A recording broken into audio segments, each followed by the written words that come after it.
I used to believe retirement would dull my instincts, that after 40 years tracing other people's lives through postmarks and handwriting, I could finally stop reading between the lines. I was wrong. Before we continue, make sure to hit the like button. Also, tell us in the comments, what time is it where you are right now, and which city are you watching from? I love seeing how far our stories travel. The day it began felt ordinary enough. Mid-August heat pressed against the windows of the small volunteer station where I still helped twice a week, sorting undeliverable mail the computers couldn't recognize. Some men my age play golf. I chase returned envelopes. Habit, I guess. You spend a lifetime believing that paper tells the truth if you look hard enough. That morning, a bundle of letters slid down the metal chute, soft thuds on the sorting table. One caught my eye immediately. Cream stock, cursive script, blue ink I knew as well as my own handwriting. Because it was my handwriting. Except I'd never written that letter. It was addressed to Mr. Harold M. Wells, my full name, with a return address claiming to be the Harold Wells Foundation for Lonely Seniors. I stared at it so long the post office clock ticked an entire minute before I moved. My hands shook slightly as I slit the envelope open with my old brass cutter. Inside was a glossy flyer folded 3 times, each panel promising comfort packages for forgotten elders. A message in bold type read, "Founded by retired Postal Inspector Harold Wells, dedicated to helping those left behind." My stomach dropped. Someone was using my name.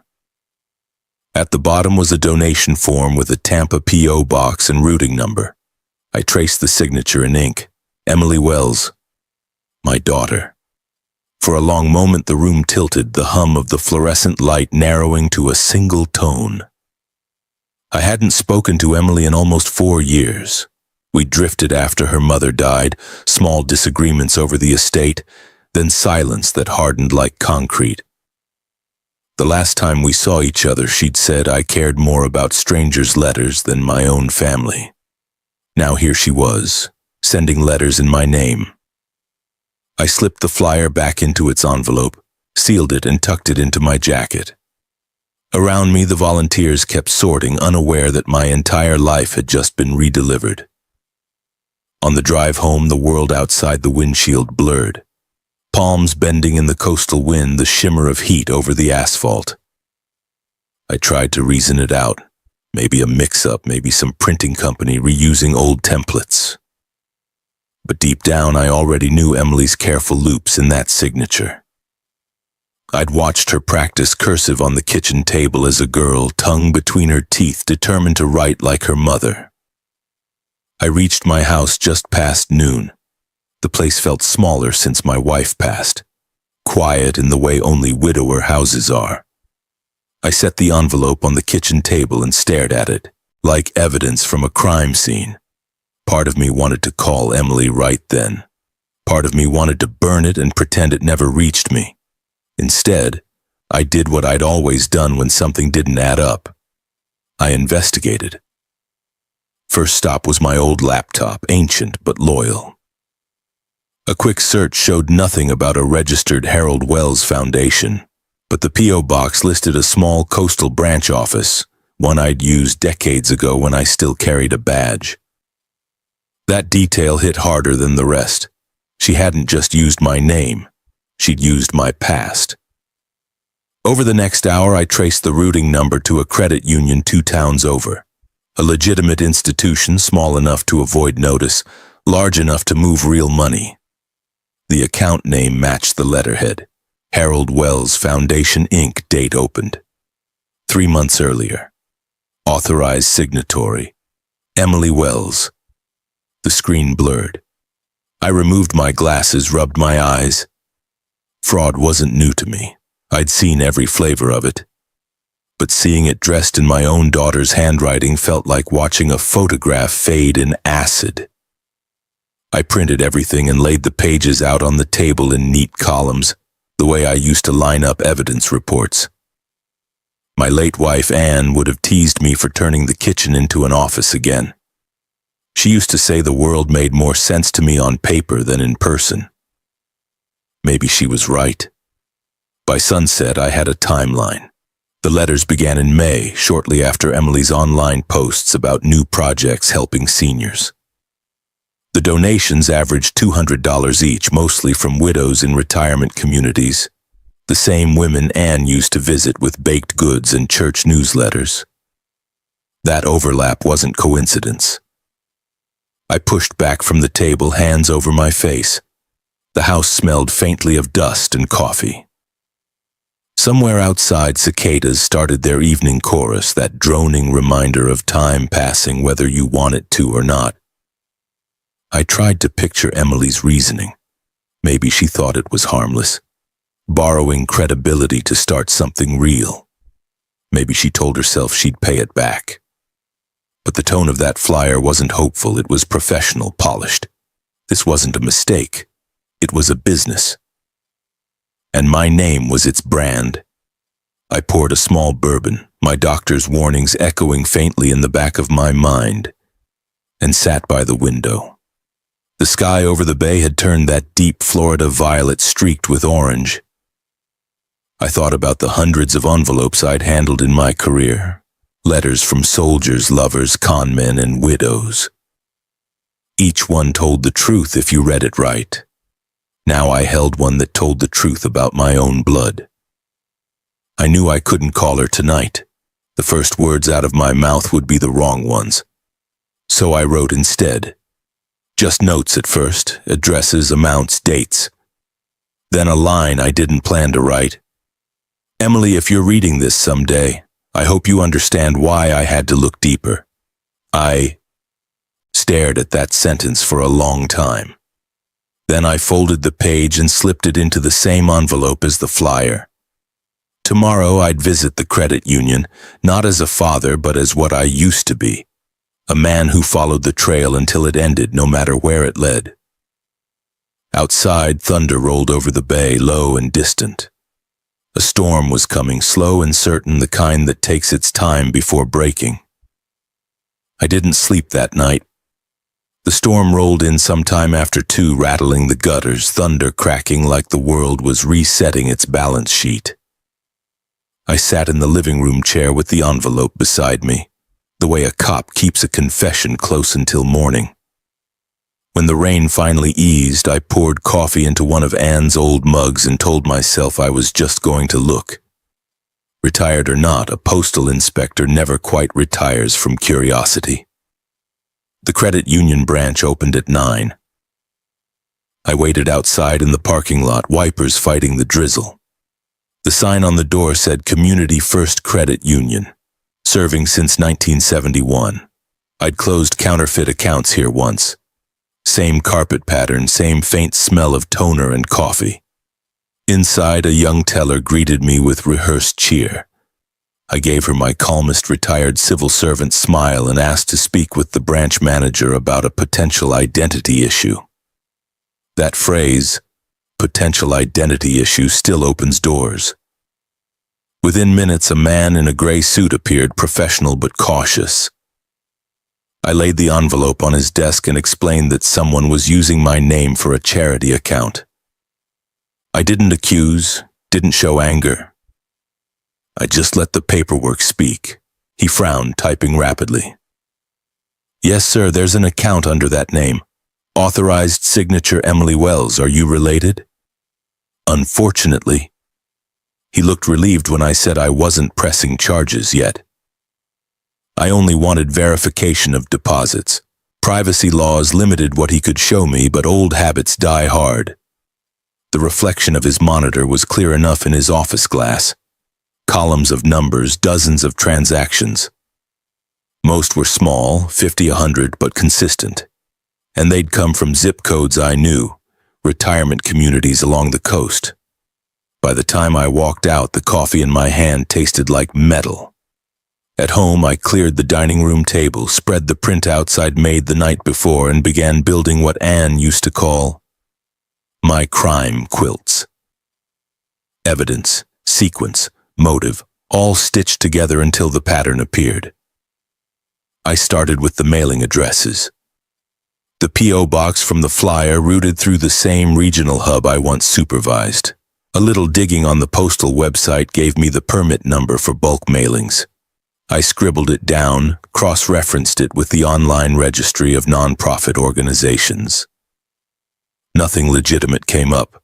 Next, I searched local obituaries. It was tedious work, names, dates, funeral homes, but patterns emerged. Many of the deceased were listed as donors to the Harold Wells Foundation in their death notices, meaning Emily had targeted them near the end, maybe even after they'd passed, soliciting families under the pretense of memorial donations. That realization stopped me cold. I went to the kitchen, set the kettle to boil, and leaned against the counter. Outside, rain washed the driveway clean, but inside I felt coated in something I couldn't scrub off. When I returned to the table, I created a column labeled Victims. The fifth name hit hardest, Eleanor Turner. Mrs. Turner had been Anne's best friend for 30 years. I could still see them sitting on the porch, matching sun hats, gossiping about church bake sales. Eleanor had sent Christmas cards every year after Anne's death, each one ending with, "You raised a good daughter, Harold." I checked the transaction dates. Eleanor's donation cleared 1 week before she died of heart failure. Her address sat in a retirement village less than 20 miles away. My throat tightened. I reached for the bourbon again, then stopped. Evidence first, whiskey later. By evening, the ledger had taken shape. 23 names, 41 payments, a total approaching $28,000. Each one confirmed by return addresses, all written in that same practiced script. Emily's handwriting had matured, but I recognized the looping Ys, the long stems on her Ts. She'd always signed her birthday cards that way. Around 7, I took a break and stepped onto the porch. The storm had passed. The air smelled of wet magnolia. Across the street, the Johnsons' porch light flickered on. Ordinary life continuing while mine quietly unraveled. I thought about calling the sheriff's office or the postal inspector service. I even drafted the report in my head, dates, account numbers, evidence index, but something in me hesitated. Maybe it was that tiny, stubborn hope that this could still be undone privately. Maybe it was cowardice or love. When I went back inside, I noticed the framed photograph on the hallway table. Anne holding Emily at age 8, both smiling into the camera, sunlight turning their hair the same shade of gold. I carried it to the table and set it beside the ledger. The contrast made me dizzy. Innocence and evidence sharing the same light.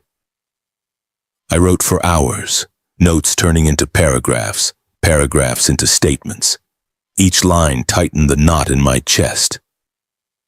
By midnight, I had a full dossier. Addresses, handwriting samples, even print screen images from her foundation's social media page where she thanked donors on behalf of my father, Harold. I stared at that sentence until the screen dimmed. On behalf of my father. She'd used me not just as a name, but as a shield. Something in me hardened then, the way concrete sets after rain. I wasn't sure yet if I wanted justice or redemption, but I knew I couldn't pretend ignorance anymore.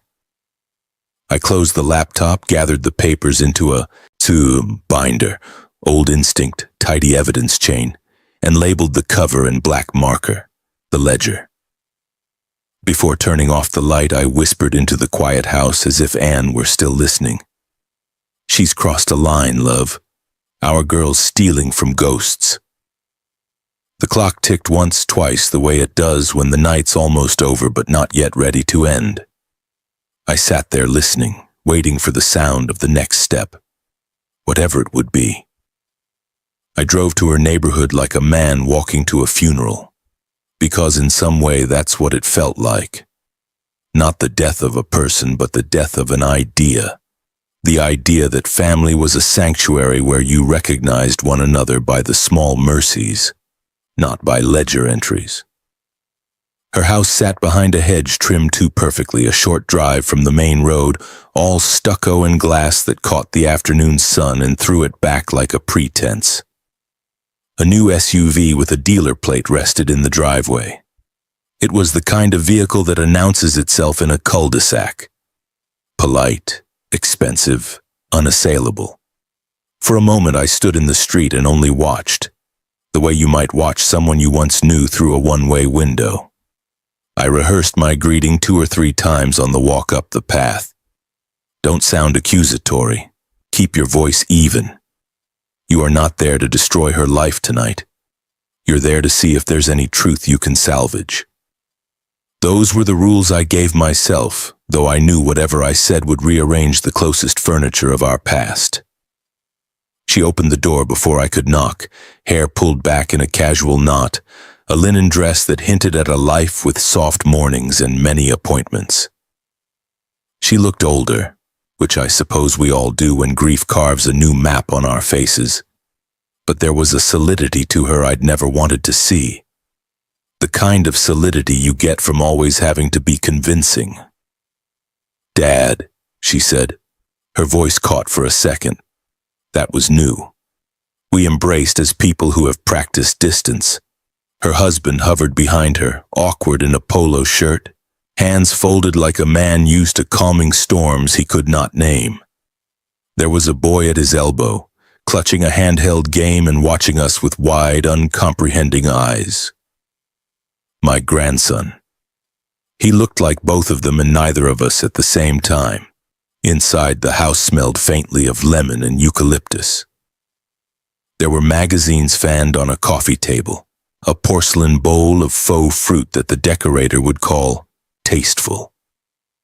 On the sideboard, a framed photograph of my daughter at a ribbon cutting, smiling with a pair of scissors the size of a small sword. Beneath it, stacked with casual pride, were glossy brochures identical to the flyer I'd found in the post office. I felt the air go thin. We sat at the kitchen island.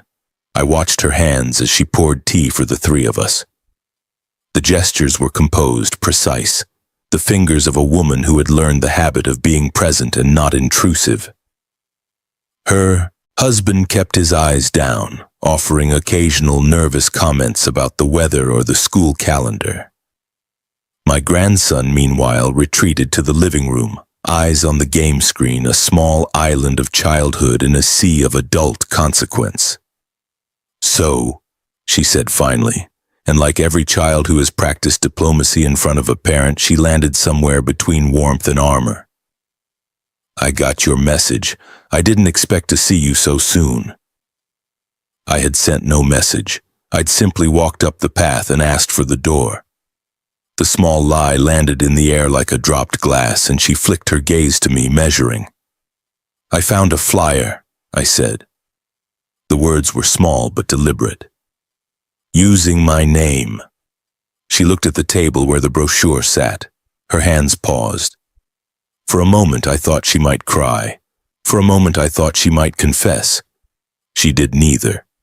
Instead, she smiled a practiced smile and said, "You always worry, Dad. People use names like that all the time. It lends credibility." Her voice had the flatness of someone who'd practiced being persuasive. "Credibility doesn't pay out of accounts," I said. I kept my voice level. "And this account lists you as the executive. It's in the small print." She shifted, a defensive motion that read like rehearsal. "We're raising funds for home visits, for elderly companionship packages. It's what the town needs. People are lonely, Dad. You knew that." "I knew your mother knew that," I corrected. "Your mother used to take pies to Mrs. Turner and sit for hours while she talked about the war. She did it without a permit and without a folder of glossy brochures." The picture of them on my hallway table pushed at something raw in my chest. I felt blood move in my fingers, slow and intentional. She set her cup down with exaggerated care. "Times are different. You can't run a non-profit on good intentions anymore. You need systems, you need donors, you need..." Transparency, I said. You need accountability. You used my name. You used a P.O. box. You targeted older people who might not cross-check. And you listed donations right before people died. I didn't raise my voice. I didn't need to. The ledger in my mind, names, dates, numbers had weight. Facts are louder than anger. For a moment she stared at me as if seeing something she did not recognize. Then something changed in her face. The soft, practiced edges went hard. You always judge me for taking risks. Her voice dropped. You always make it about money. There was a flash, a memory perhaps, of our old arguments about support, the loans I had made in what I thought was kindness, the small resentments that seed into larger trees. I never asked you to build a life on lies, I said. If you wanted to do this legitimately, register the charity, publish the finances, show donors where the money goes. She interrupted then, sharp and quick. You didn't help when Mom died. You didn't help when I needed a loan. You were too busy counting other people's letters to notice your own child needed you. The words landed like stones. I'd expected blame. I hadn't expected the precision of it. Her husband shifted again, looking vulnerable as if pulled into a family argument he'd not chosen. My grandson wandered back into the kitchen at the sound of raised voices and stood beside his mother, small hands on her knee. He looked at me with trust, unfiltered, and it hurt more than any ledger. Dad, my daughter said quietly, softer now, the rehearsed armor giving way to something like sorrow. I'm trying to do something good. We're helping people who would otherwise be forgotten. We give them companionship, meals, a call once a week. What's wrong with that? What's wrong is lying about who you are and where the money goes, I replied. What's wrong is me finding my name on envelopes addressed to strangers I would have walked a mile for. What's wrong is that the people you targeted trusted you because of me. There was a silence after that. One of those silences that carries a verdict. Her husband reached for his glass and didn't manage to speak. My grandson, unable to understand the adult currents, bent to tie his shoe and then sat back down. Small shoulders drawn in the tired way of kids who sense grown-up sorrow. We didn't yell. There was no dramatic unmasking, no cinematic confession. Just the slow realization of things that had always been true.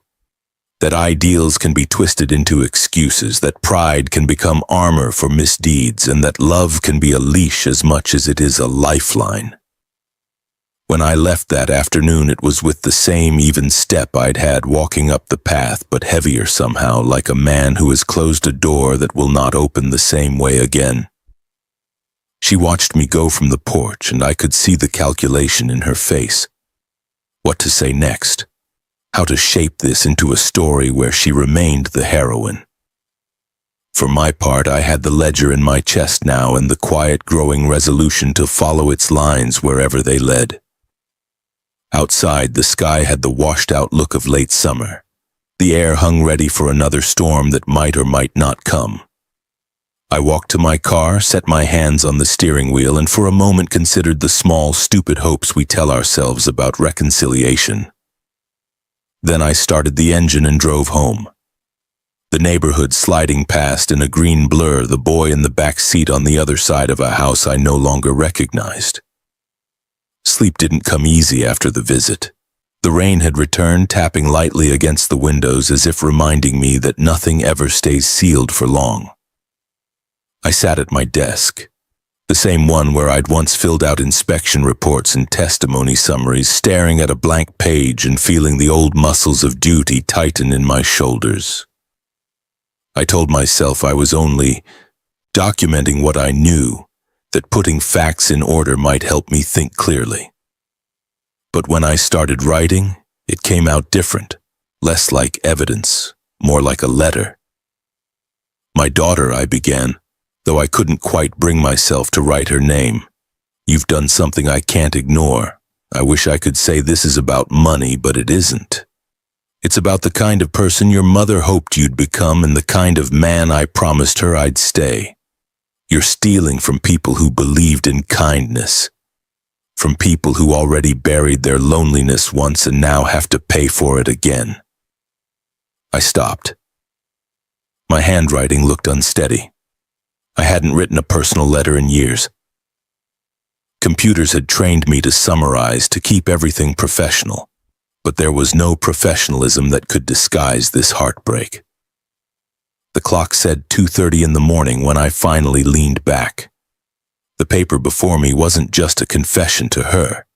It was one to myself, that I'd failed somewhere along the line, that I'd loved too quietly and corrected too late. At dawn, the house was still. I made coffee and set the letter aside. The plan was simple. Give her one chance to make it right before involving anyone else. That's what I told myself, though deep down I already suspected she wouldn't take it. By 8, I had the evidence folder open again. The ledger, the statements, the addresses of the victims. I added a note at the top. Preliminary case file, the Harold Wells Foundation fraud. Old habits die hard. I even numbered the pages like I used to when I'd send field reports up the chain of command. When I flipped through the first few sheets, I noticed something I hadn't before. Repeated donation amounts from a single retirement complex in Clearwater. 6 checks, each dated a day apart, all for $150. I looked up the residents' names in the online directory. 2 were still listed as active members. The rest had death notices within the last month. I called the complex, keeping my voice calm, official. The receptionist confirmed that yes, someone from the Wells Foundation had visited their community in June, offering charity sponsorships. Her tone softened when she added that one resident had passed away just last week. That name I knew, Mr. Robert Kent. He'd been a widower, 83, a retired fire chief. His obituary mentioned financial strain and declining health. Something inside me broke with the precision of a gear snapping in an old watch. The motion stops, but the pressure keeps ticking. I closed the laptop and pressed my palms flat against the desk. My reflection in the window looked like a stranger wearing my face. There's a limit to how long you can rationalize silence. Beyond that point, you either act or you become complicit. By mid-morning, I was back in the kitchen, envelope in hand. I sealed the letter I'd written and addressed it simply. To my daughter. But before sliding it into the outgoing pile, I hesitated. I knew how letters could change things. They could heal or detonate depending on when they arrived. I set it aside again, unsealed, and poured another cup of coffee. Maybe it was cowardice. Maybe it was mercy. Around noon, the phone rang. The name on the screen made my throat tighten. One of my old colleagues from the inspector service, now retired too. He still did occasional contract work. I told him I needed to ask about a hypothetical case involving charity mailings. He laughed softly. "Harold, nothing's hypothetical with you." He listened while I described the situation without using names. When I finished, he went quiet for a long time. Then he said, "If this were real, you'd have to file within 30 days of discovery or it starts looking like collusion, even family." That word hit harder than I expected. Collusion. After we hung up, I looked again at the unsealed letter. Every instinct told me to finalize it, to drop it in the blue box outside and let the system I'd once served do its work. But something else held me still. A sound at the edge of memory. Anne's voice telling me that family is worth one more try, always one more. So instead of mailing it, I rewrote the last page. "I'm giving you this chance because I love you," I wrote. "You can still stop before someone else gets hurt. Before I have to do what I've done my whole life, follow the evidence wherever it leads.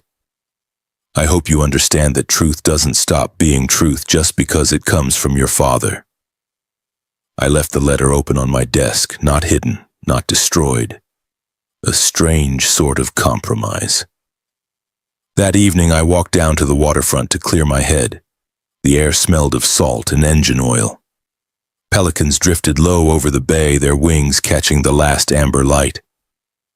I thought of how many letters I'd delivered in my career, each one a story that might change someone's day, their life, or nothing at all. I wondered which kind mine would be. When I came home, the answering machine light was blinking. 3 messages. 2 were telemarketers. The third was from a neighbor's daughter. Her voice trembled as she explained that Mr. Kent, the man from Clearwater, had been found in his home that morning. The note he left behind mentioned losing his savings to a charity scam.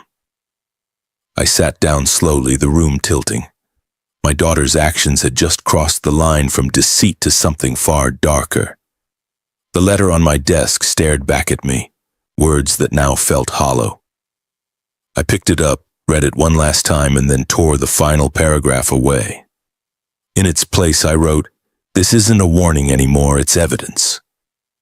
Then I sealed the envelope. The sound of the glue strip pressing shut was small, almost tender, like closing the lid on something that had been alive. I held it for a long moment, feeling the weight of paper, of blood, of all the unspoken prayers between us. Tomorrow, I told myself, tomorrow I'll mail it. Outside, the rain started again, gentle but unending. Somewhere in it I thought I could almost hear Anne's voice, not comforting, not forgiving, just present.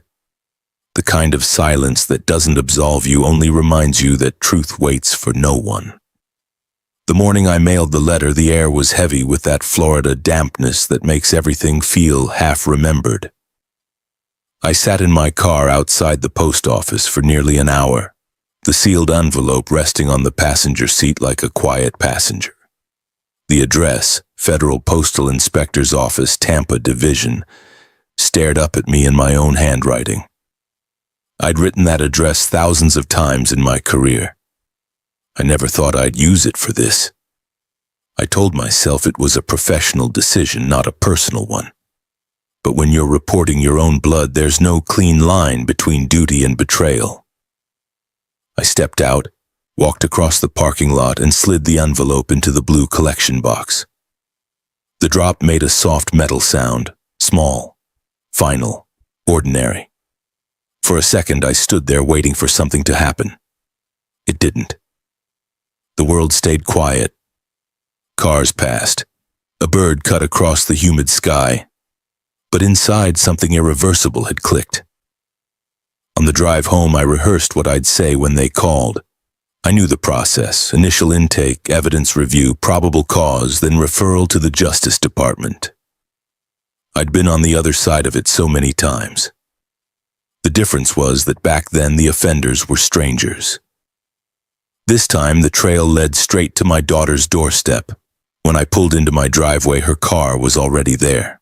I froze. The sedan gleamed under the palm shade, familiar from my last visit. She was waiting for me, standing on the porch in jeans and a loose sweater, barefoot like she'd come in a hurry. Her eyes were red, makeup blurred at the corners. For a heartbeat, she looked like the little girl who used to wait for me after school, backpack half open, always talking too fast about her day. "Dad, we need to talk." I wanted to say no, to walk past her, but she moved toward me before I could answer. "I know you went to the credit union," she said, voice trembling but controlled. "They called. You've been digging around in things that aren't yours."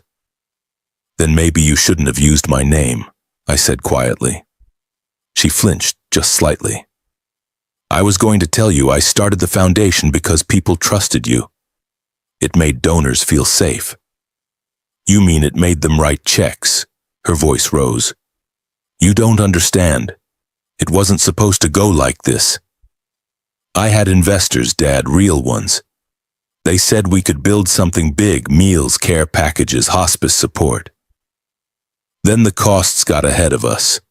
I borrowed from donations to stay afloat. I was going to pay it back." I'd heard variations of that excuse 100 times from con artists who cried in interview rooms. But this one came with my daughter's face. "People are dead, Emily," I said. It was the first time I'd used her name in weeks. "Mrs. Turner, Robert Kent, they believed in you because they believed in me." Her jaw tightened. "You think this is all my fault?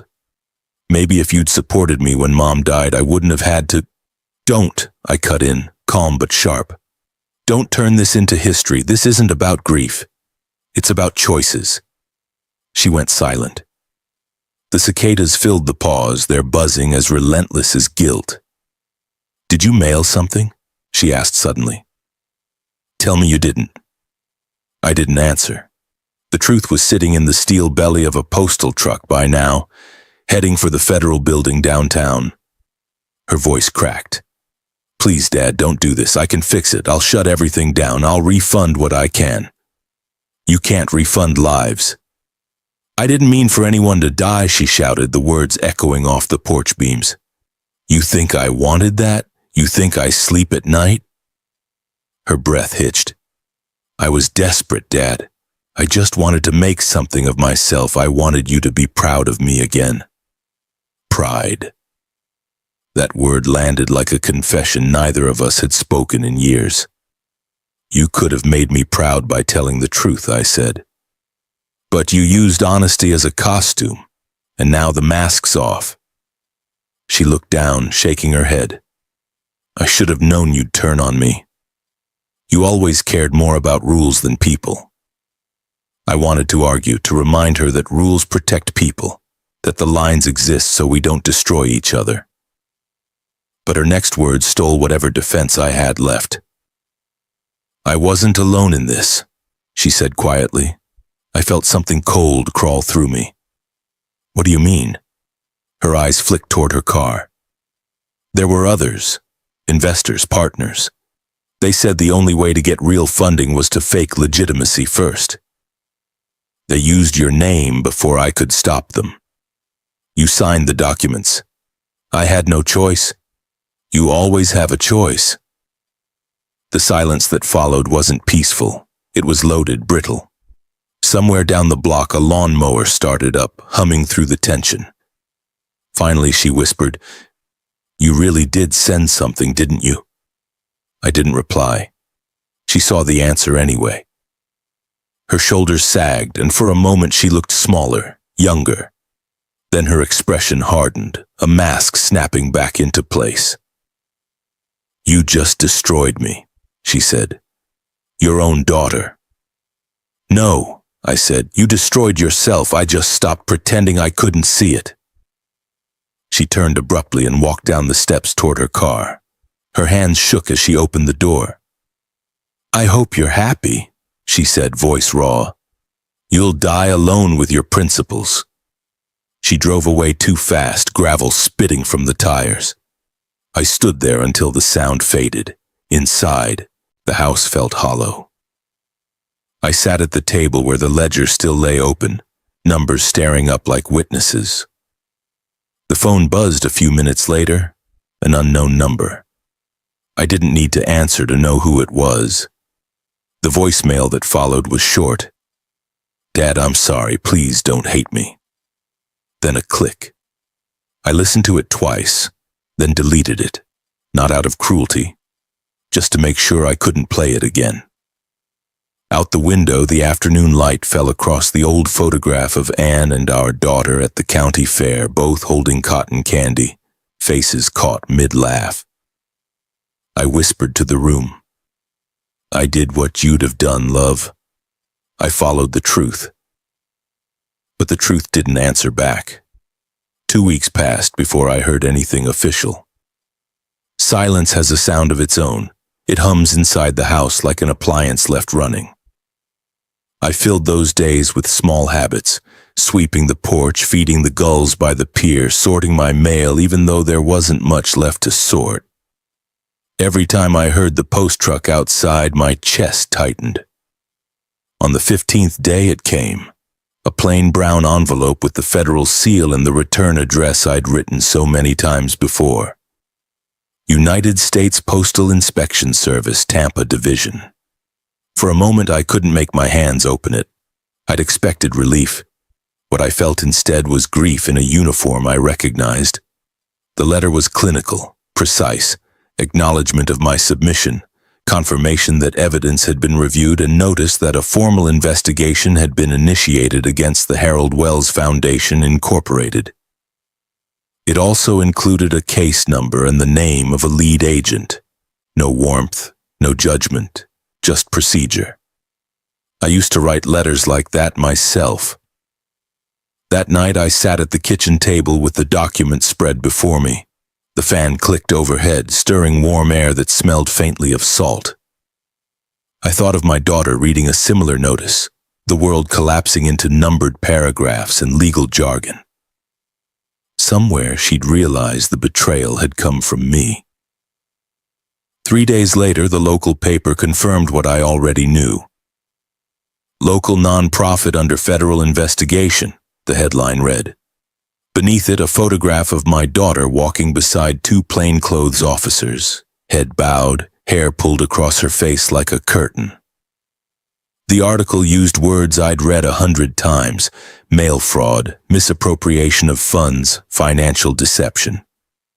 But this time, every sentence felt like a blade. Neighbors started stopping me at the grocery store. Some offered sympathy, others quiet admiration. "You did the right thing, Harold," they'd say. "It takes courage to turn in your own." I'd nod politely, but inside I wanted to tell them courage had nothing to do with it. It was just arithmetic, the kind of moral math you can't escape once you start adding up the damage. The hardest part came 2 nights later when her husband showed up. I found him standing at my door, shoulders slumped, eyes ringed with sleeplessness. He looked like a man trying to rehearse forgiveness and failing. "She's been charged," he said softly. "They're talking about restitution, probation, maybe jail time." He rubbed his forehead. "She said you turned her in. I didn't deny it. She left me no choice. She says you wanted revenge." I shook my head. "I wanted truth." He exhaled, looked at the floor. "Our son keeps asking why you hate his mother." That one landed deep. "Tell him I don't. Tell him I love her enough to hold her accountable." He nodded once hollowly and left without another word. I watched his taillights disappear down the street, 2 red dots swallowed by dusk. The next morning I walked down to the mailbox as I always did. Bills, catalogs, circulars, and one smaller envelope addressed in the careful, uneven handwriting of a child. The return address stopped me cold. It was my grandson's. Inside was a single sheet of lined paper. The message was short. "Mom says you're mad at her. Please don't be mad at me too. I still want to visit the boats." I sat on the porch steps for a long time, reading that note over and over until the ink started to blur from my fingers. By late afternoon, another piece of mail arrived, a returned envelope marked "Undeliverable, return to sender." The same thick cream stock, the same blue cursive I knew by heart, my own handwriting. It was the letter I'd sent to my daughter before the investigation, unopened. I turned it over in my hands, the red return to sender stamp bright and final against the pale paper. It felt like the universe had sent back something I didn't know how to receive, a message I was never meant to send in the first place. That evening I took both letters, the one from my grandson and the one returned from my daughter, and laid them side by side on the table. Between them sat the silence of 3 generations, folded neatly like paper, waiting to be read. I poured a small drink and stared out at the bay. The sun was setting behind the mangroves, that quiet Florida gold fading into violet. Somewhere out there, mail trucks still ran their routes, moving messages between people who might never see each other again. I wondered how many letters carried forgiveness and how many carried blame disguised as truth. When darkness settled, I took the returned envelope and slid it into the top drawer of my desk, beside Anne's photograph. She'd been smiling in that picture, holding a letter of her own, written back when news still arrived on paper and love still had a postmark. "I did what you'd have done," I whispered. "I made it right." But even as I said it, I knew right was only a word, tidy on paper, messy in real life. The truth doesn't restore what it reveals. It only leaves the room brighter, emptier. Outside, the cicadas began again, patient and relentless. I sat, listening until the night became one long exhale. Morning light has a way of making even grief look orderly. It came in through the blinds that day in narrow bands, touching the edge of the desk, the stack of unsorted mail, the glass of water half empty from the night before. I'd been awake since before dawn, reading and rereading my grandson's letter, tracing the indentations of his pencil as though the softness of that child's hand could undo the sharpness of everything that came before. The house was still. Even the refrigerator hum felt like a heartbeat I could count on. I hadn't spoken to anyone in 3 days. The inspectors had what they needed. The lawyers would handle the rest. My part in the story was finished, at least on paper. But paper doesn't end anything. It only records what you couldn't say aloud. The returned envelope sat on the desk unopened, edges curled slightly from humidity. I ran my thumb over the red return to sender stamp, thinking about how strange it was that something could come all the way back just to remind you it never really left. I'd spent my whole life trusting that system, the invisible rhythm of messages crossing miles, each one a thread between two people believing in connection. Now here was the final irony. The one letter that mattered most had nowhere left to go. I took out a clean sheet of paper, lined and crisp. For a long while I stared at the empty page, pen resting in my fingers. Then, almost without deciding, I began to write again. My grandson. I began this time, not my daughter. One day, you'll read things about your mother that won't make sense. People will say she stole, that she lied, that she betrayed. And maybe she did. But before you judge her, remember this. People break in private long before they break in public. I paused, the pen trembling slightly. Your mother loved hard. She wanted to matter. That hunger can make saints and sinners out of the same soul, depending on how it's fed. She tried to build something good and forgot that goodness has to start from truth. Don't let that happen to you.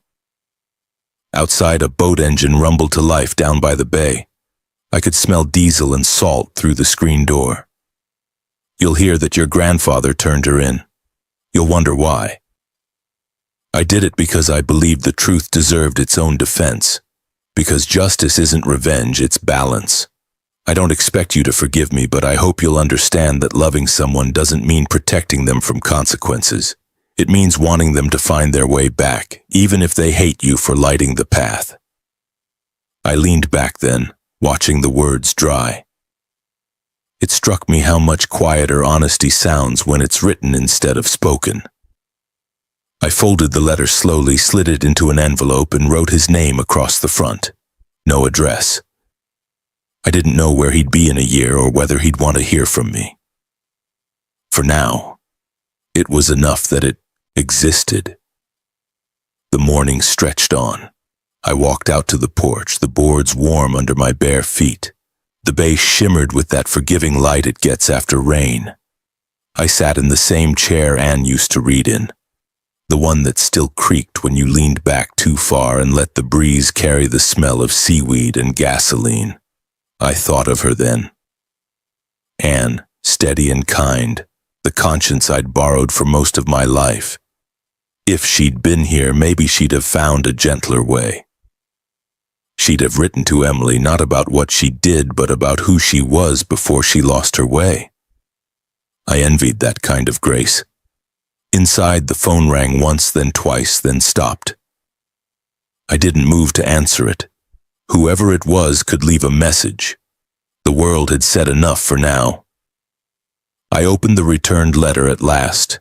The glue cracked softly, a sound like distant rain.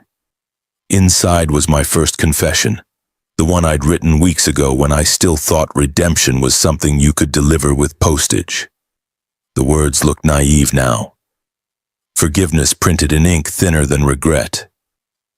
Still, as I read, I realized the man who wrote it had meant every line. He'd believed there was still time to save what was already gone. I folded it back, slipped it into the drawer beside the new letter, and closed it gently. 2 letters, one for the past, one for the future.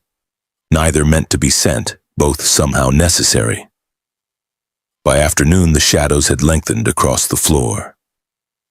I made tea instead of coffee, poured it into Anne's old mug, the one with a faint crack near the handle. I sipped it slowly, thinking about how the world measures endings. Courts, prisons, judgments. They're all paperwork, ways of closing files. But the real endings happen quietly in rooms like this when you decide to stop waiting for a knock that won't come. I looked out the window at the water one last time. A pelican skimmed low, its reflection rippling beneath it, then disappeared into the horizon. "Goodbye, Emily," I said softly, though no one was there to hear it. Then I added, almost as an afterthought, "And thank you for reminding me that truth still matters even when it hurts." The words hung there, fragile and steady, before dissolving into the still air of the house. I left the letters where they were. Some things don't need to travel to reach where they belong. If this story touched something in you, take a moment to hit the like button. It really helps these stories reach more hearts like yours. And tell me in the comments, do you believe telling the truth is worth it even when it costs you the people you love? I read every word you share, and your stories mean more than you know.